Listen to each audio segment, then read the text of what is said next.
Sales are up 40% this year for a high-end custom home building company, despite a recession and a lack of new home construction. News 2's Julie Kranick tells us how Castle Homes is thriving in a positively Tennessee way.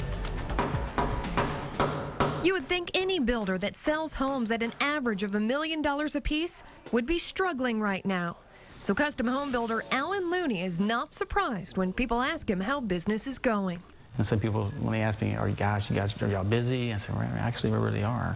You know, 8 custom homes is quite a bit to be carrying at one time. He can owe that success right now to steps he took before the economy even started to sink, after listening to an economist's forewarning at an industry meeting 3 years ago.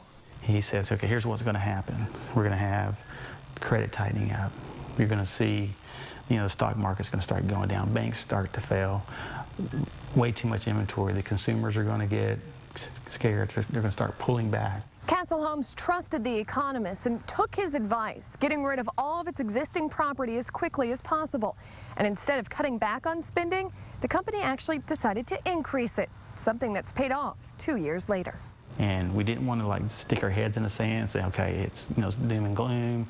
Let's wait this thing out, because if you don't see any activity or people don't hear about your name, who's going to call? So Castle Homes started spending money on advertisements and marketing, making sure its name was in the forefront.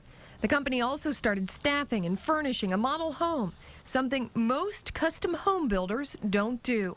And for now, the company watches as other companies struggle to stay in business.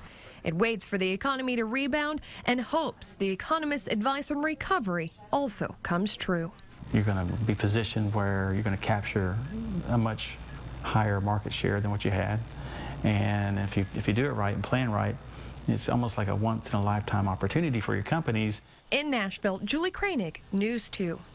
And listen to this, the same economist that's given Looney advice before says the economy bottomed out last year. He expects a turnaround in 2011.